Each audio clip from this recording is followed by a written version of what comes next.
Hello students, how are you all? I hope you all are fine at your home.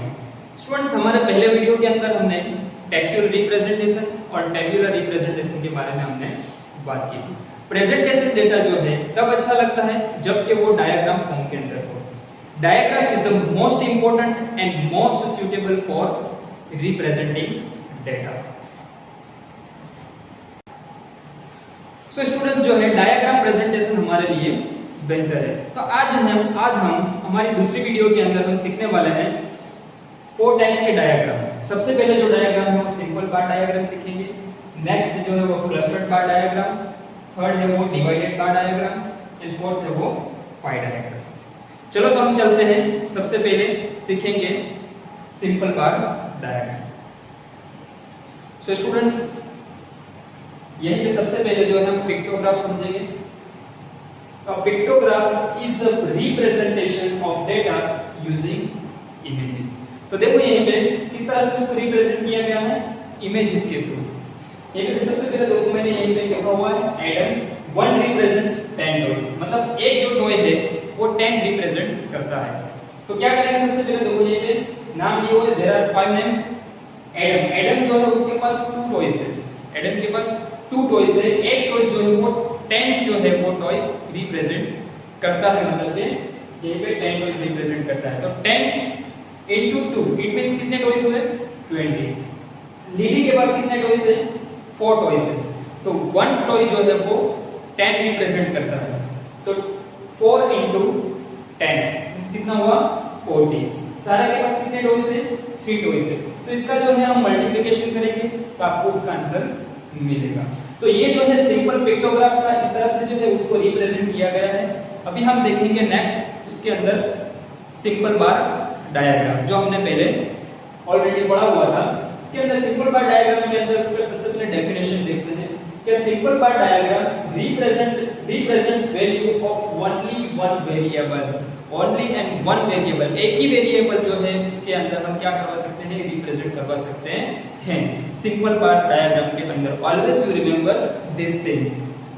तो सबसे पहले यहां पे देखो ये डेटा जो है वो रिप्रेजेंट करवाया है। ये पे डेटा किस तरह से रिप्रेजेंट करवाया हुआ है? स्टैंडर्ड जो है ये पे लिया 5 to 9 स्टैंडर्ड। उसके अंदर जो है नंबर ऑफ गर्ल्स के 5th स्टैंडर्ड के अंदर 30 गर्ल्स है, 6th स्टैंडर्ड के अंदर जो है वो 35 गर्ल्स है, 7th स्टैंडर्ड के अंदर 20 गर्ल्स एंड 8th स्टैंडर्ड के अंदर 25 गर्ल्स एंड 9th स्टैंडर्ड के अंदर 40 गर्ल्स। तो यही पे इसका टोटल दिया हुआ है कि कितनी गर्ल्स जो है 5th स्टैंडर्ड के अंदर है। तो उसका हम जो है वो ग्राफ कैसे बनाएंगे, उसका डायग्राम जो है वो कैसे हम ड्रॉ करेंगे। यहीं पे देखो ऑलरेडी डायग्राम जो है वो ड्रॉ किया हुआ है। सबसे पहले जो हम देखेंगे इसका x एक्सिस जो है वो y axis. Always you remember, हमने पहले वीडियो के अंदर भी समझाया था कि जो है x एक्सिस ऑलवेज हॉरिजॉन्टल रहेगा और y एक्सिस है वो वर्टिकल रहेगा। तो यहीं पे देखो x ये x है और ये y एक्सिस। सबसे पहले जो है यहीं पे क्लास है, स्टैंडर्ड वाइज जो दिया हुआ है 5 to 9। तो यहीं पे देखो class 5, class 6, class 7, class 8, class 9। तो यहीं पे देखो 5 क्लास मैंने ले लिया है। ऑलरेडी यहीं पे नंबर ऑफ गर्ल्स कितनी गर्ल्स है तो उसके अंदर 5 का गैप रखा है। 1 unit length is equal to 5 girls, मतलब जो है वो 5 का मैंने गैप रखा हुआ है। 5, 10, 15, 20, 25, 30, 35, 40 और 45, क्योंकि ये भी कितने हैं टोटल गर्ल्स 40 है। तो थोड़ा अगर हम ऊपर लेंगे 45 तक लेंगे तो जो है हमारा डायग्राम अच्छा लगेगा देखने में। इसके लिए यहीं पे मैंने 45 ले लिया। तो सबसे पहले देखो यहीं पे एक क्लास 5 जो है उसके अंदर कितना है? तो 5th स्टैंडर्ड के अंदर टोटल 30 गर्ल्स है। तो यहीं पे देखो 30 जो है मैंने लिया हुआ है। 6th स्टैंडर्ड के अंदर 35 है। तो यहीं पे देखो 35 तक मैंने यहीं पे ड्रॉ किया हुआ है। 7th स्टैंडर्ड के अंदर 20 है। तो यहीं पे 20 तक मैंने ड्रॉ किया हुआ है। 8th स्टैंडर्ड के अंदर 25 है। तो यहीं पे देखो 25 तक मैंने ड्रॉ किया हुआ है। और 9th स्टैंडर्ड के अंदर 40 है तो मैंने यहीं पे 40 तक ड्रॉ किया हुआ है। ऑलरेडी इसके अंदर जो ध्यान में रखने की बात जो है वो पहले वीडियो के अंदर सिखाई थी कि इसकी जो लेंथ है, इसकी जो विड्थ है, इट शुड बी सेम। इसके अंदर थोड़ा भी जो है वो चेंज नहीं होना चाहिए, थोड़ा भी इधर उधर नहीं होना चाहिए। ये जो है उसकी जो विड्थ है वो विड्थ सबकी सेम होनी चाहिए। ये दोनों का जो गैप है, दोनों के बीच में जो गैप रखते हो वो भी क्या होना चाहिए? इट शुड बी सेम होना चाहिए। ठीक, तो ये चीज आपको ध्यान में रखनी है। आप ये जो बार डायग्राम है उसको 2 तरीके से आप आप रिप्रेजेंट करवा सकते हो।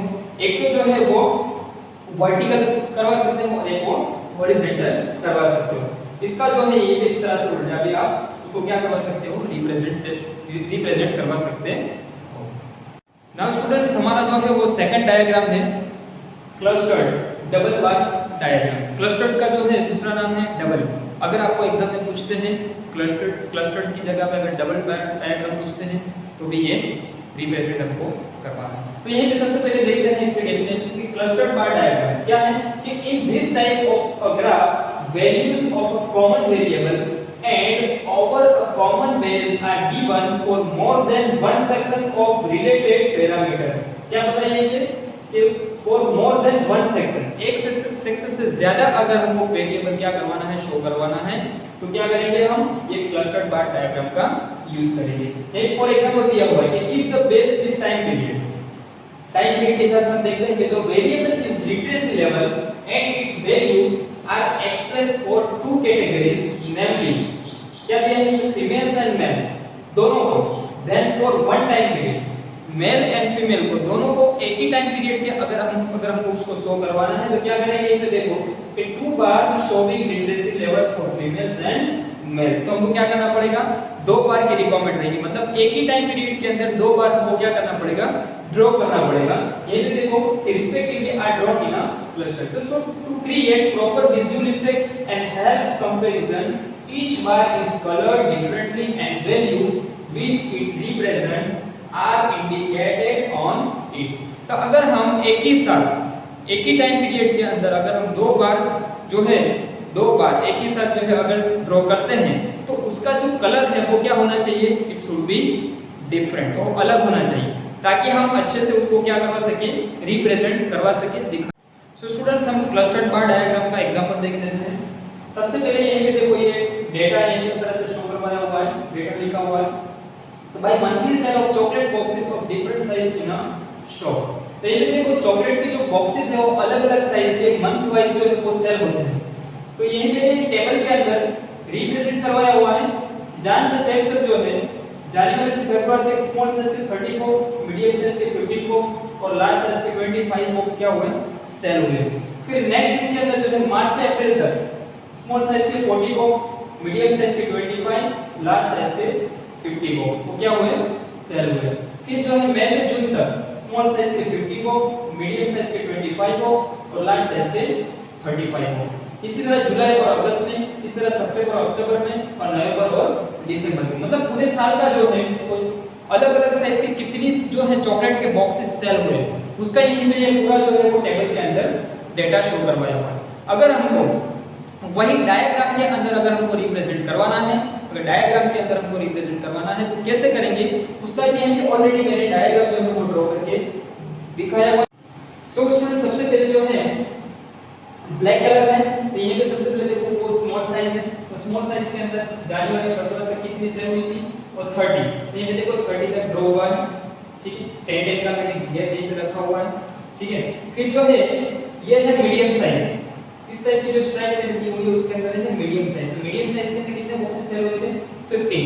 देखो 15 जो है मीडियम साइज के अंदर, तो 10 20 के बीच के अंदर मैंने 15 तक ड्रॉ किया हुआ है। थर्ड जो है वो लार्ज साइज का है ये, तो लार्ज जो है वो कितने बॉक्सेस सेल हुए थे, 25। तो 25 तक मैंने यहीं पे ड्रॉ किया, मतलब 20 और 30 के बीच के अंदर जो है वो 25 आता है, ठीक। फिर जो है उसका gap it should be same, already हमने पढ़ा था इसके अंदर कि जो दोनों का गैप होना चाहिए वो सेम होना चाहिए। ये जो तीन बार मैंने जो ड्रॉ किया हुआ है तो तीन बार की जो गैप है वो भी विड्थ जो है वो विड्थ की कैसे होनी चाहिए, सेम होनी चाहिए। नेक्स्ट है मार्च और अप्रैल। देखो मार्च और अप्रैल के अंदर जो है स्मॉल साइज के 40 बॉक्स, स्मॉल साइज के कितने हैं, 40 बॉक्स। तो ये पे 40 तक आपको लेके जाना है, 40 है तो 40 तक आपको लेकर।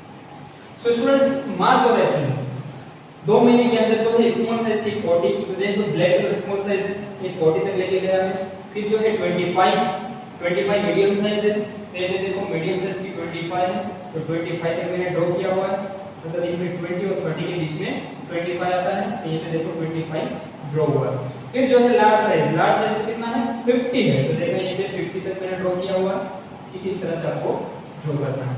देन मई और जून, ये 2 महीने के अंदर जो है स्मॉल साइज के बॉक्स क्या हुए, सेल हुए। तो मैं कितना देखो ये पे मैं 50 तक लेके गया इसको, सीधा लाइन जो है अच्छे से उसको ड्रॉ करना है हमको। ये जो है स्मॉल साइज की 50 बॉक्सेस है, तो 50 तक लेके गया। नेक्स्ट है मीडियम साइज, तो मीडियम साइज देखते हैं हम। मई और जून के अंदर मीडियम साइज 25, तो क्या करना है 25 तक लेके जाना है। फिर जो है लार्ज साइज कितना है 35, देखो ये पे मई और जून के अंदर लार्ज साइज 35 है। देन है जुलाई के अंदर, इसी तरह जुलाई के अंदर क्या है 25 स्मॉल बॉक्सेस जो है वो सेल हुए। ये भी देखो जुलाई के अंदर ब्लैक में 25 तक लेके गया, 20 और 30 के बीच में जो है वो 25 आएगा। इस तरह से मैंने ड्रॉ किया। देन मीडियम साइज, तो मीडियम साइज क्या है ये देखो, मीडियम साइज 15 है, तो कहां तक लेके गया है 15 तक। एंड देन क्या है लार्ज साइज 10, तो ये पे 10 तक ड्रॉ किया हुआ है। तो स्केल का यूज करना है। ऑलरेडी हमने इसका जो है रूल्स रेगुलेशन पढ़े थे कि किस तरह से हमको जो है वो ड्रॉ करना है, क्या क्या चीजों का ध्यान रखना है। लास्ट सितंबर अक्टूबर के अंदर, तो सितंबर अक्टूबर के अंदर स्मॉल साइज है वो 40 है, तो 40 तक ये पे ड्रॉ हुआ, ये 40 तक। देन मीडियम साइज है, तो मीडियम साइज 20 तक हुआ। ये भी देखो सितंबर अक्टूबर जो है मीडियम साइज 20, तो ये पे 20 तक ड्रॉ किया एंड 25 तक ड्रॉ किया यहीं पे लार्ज साइज। ठीक है, लास्ट है नवंबर और दिसंबर। तो लार्ज साइज के अंदर इस तरह की कुछ स्ट्राइक है लास्ट में, ये भी देखो रिप्रेजेंट करवाने के लिए अलग अलग कलर का यूज कर सकते हैं, अलग अलग स्ट्राइक यूज कर सकते हैं एज पर योर चॉइस। तो नवंबर दिसंबर के अंदर देखो स्मॉल साइज के 60 बॉक्स जो है वो सेल हुए, मैंने तो 60 तक लेके गया। ठीक है, फिर जो है मीडियम साइज 40 है, तो 40 जो है वो मीडियम साइज वो सेंटर वाला है, तो ये 40 तक लेके गया। और नवंबर और दिसंबर के अंदर लास्ट लार्ज साइज कितना है 20 बॉक्स, तो 20 बॉक्स जो है दिसंबर के अंदर सेल हुए थे लास्ट, तो ये मैंने 20 तक ड्रॉ किया। आई होप आपको ये जो है क्लस्टर्ड बार डायग्राम आपको समझ में आ गया होगा। अभी हम चलते हैं हमारा नेक्स्ट जो है वो डायग्राम की तरफ। क्लस्टर्ड जो है बार डायग्राम का और एक एग्जांपल देख लेते हैं। यहीं पे देखो expose on the practice test and the test. ये भी ये जो टेबल के अंदर 4 नेम है, उसके अंदर जो है स्टूडेंट्स 4 स्टूडेंट्स के नेम है, उसके अंदर प्रैक्टिस टेस्ट के कितने मार्क्स और टेस्ट के कितने मार्क्स। ठीक है, एक ही टाइम है, मतलब प्रैक्टिस टेस्ट और टेस्ट दोनों जो है उसके मार्क्स यहीं पे शो करवाने हैं। तो अगर हमको एक ही सब्जेक्ट का अगर मार्क्स अगर हमको शो करवाना है, अगर सिर्फ ओनली वन प्रैक्टिस टेस्ट का अगर मार्क्स जो है उसको अगर शो करवाना होता तो किस में करवाते हम सिंपल बार डायग्राम के अंदर शो करवा सकते थे। लेकिन यहीं पे हमको जो है प्रैक्टिस टेस्ट और टेस्ट दोनों के मार्क्स जो है हमको क्या करवाने हैं शो करवाने हैं डायग्राम के अंदर। तो कौन सा डायग्राम हम यूज करेंगे क्लस्टर्ड डबल बार डायग्राम। तो सबसे पहले जो है ये पे स्टूडेंट्स का नेम है, ये पे प्रैक्टिस टेस्ट के मार्क्स है और ये पे टेस्ट के मार्क्स है। सबसे पहले देखो कि जेड नाम का जो स्टूडेंट्स है उसको प्रैक्टिस टेस्ट के अंदर कितना है 60 है और टेस्ट के अंदर कितना है 70 मार्क्स है। तो first of all what will you do, सबसे पहले जो है हम क्या करेंगे डायग्राम ड्रॉ करने के लिए एक्स एक्सिस और वाई एक्सिस पे जाएंगे। ठीक है, 2 लाइन जो है हम ड्रॉ करेंगे। इसके बाद जो है हम फर्स्ट स्टूडेंट्स का नाम लिख लेते हैं Jeff, Peter, John and Mary. ठीक है, तो ये देखो सबसे पहले टोटल मार्क्स कितने हैं लास्ट 95, तो हम कहां तक जाएंगे 100 तक। ठीक है, कितना गैप रखा है यहां पे 10 का 40 50 60 70 80 90 और 100। ठीक, 10 का हमने गैप रखा हुआ। सबसे पहले देखो कि प्री टेस्ट का जो कलर है कौन सा है ऑरेंज कलर है और टेस्ट का कलर कौन सा है ग्रीन कलर है। यहीं पे कलर के फॉर्म में आपको यहीं पे दिखाया हुआ है, आप देख सकते हो यहीं पे। सबसे पहले जो है जेड की प्री टेस्ट प्रैक्टिस टेस्ट के अंदर कितने मार्क्स हैं टोटल देखो ये 60 है। तो कहां तक जाएंगे हम फर्स्ट जो है हम ड्रॉ करेंगे बार ड्रॉ करेंगे वो 60 तक ड्रॉ करेंगे। नेक्स्ट है टेस्ट का, तो उसके पास में जो है सेम विड्थ के अंदर इट शुड बी सेम। अभी भी मैं आपको बता रहा हूं कि इसकी जो विड्थ होनी चाहिए वो कैसी होनी चाहिए सेम होनी चाहिए। तो ये जो है सेम विड्थ के अंदर जो है हम उसका टेस्ट का मार्क्स कितना रखेंगे हम ये पे 70 है, तो कहां तक लेके जाएंगे उसको 70 तक ड्रॉ करेंगे। देन पीटर, तो पीटर में देखो ये पे उसके जो टेस्ट के मार्क्स है वो है 75, तो कहां तक लेके जाएंगे पीटर के अंदर ये पे देखो 75, मतलब 70 और 80 के सेंटर के अंदर बिटवीन सेंटर के अंदर आता है 75, तो ये पे मैंने ड्रॉ किया हुआ। फिर इसके जो है पीटर के टेस्ट के अंदर कितने मार्क्स हैं? How many marks got? 90 marks. तो हम लेके जाएंगे यहीं पे 90 तक, ठीक है, यहीं पे इस तरह से उसको ड्रॉ करेंगे। फिर जॉन का जो है प्रैक्टिस टेस्ट के अंदर 55 है, ये पे जॉन है, उसका जो है 55 मतलब 50 और 60 के बीच में जो है सेंटर के अंदर 55 आता है, तो वो 55 हमने पे ड्रॉ किया हुआ है। दोनों प्रैक्टिस टेस्ट और टेस्ट दोनों के अंदर मार्क्स उसके सेम हैं, तो यहीं पे देखो 55 है, तो दोनों जो है वो बार क्या आएगा? सेम आएगा, सेम ड्रॉ होगा, ठीक है। देन मेरी के जो है उसके प्रैक्टिस टेस्ट के अंदर 80 है, तो देखो यहीं पे सी का यहीं पे हमने लाइन ड्रॉ किया हुआ है 80 पे, ठीक है। और उसने मेरी ने टेस्ट के अंदर 95 मार्क्स अचीव किए हैं, तो यहीं पे देखो 95 यहीं पे लिया हुआ है। यहीं पे थोड़ी मिस्टेक है, कंप्यूटराइज मिस्टेक हो गई है, तो यहीं पे 95 तक जाना है, मतलब 90 और 100 के बीच में जो है वो 95 तक हमको सेंटर में ड्रॉ करना है। बाय मिस्टेक यहीं पे कंप्यूटराइज हो गया है। सो स्टूडेंट्स, आई होप आपको ये समझ में आ गया होगा। आज हमने जो है वो सिंपल बार डायग्राम और क्लस्टर्ड बार डायग्राम के बारे में समझा। मेरे थर्ड वीडियो के अंदर जो है हम समझेंगे डिवाइडेड बाय डायग्राम और पाई डायग्राम के बारे में। If you have any questions you can ask me. Thank you and have a nice day.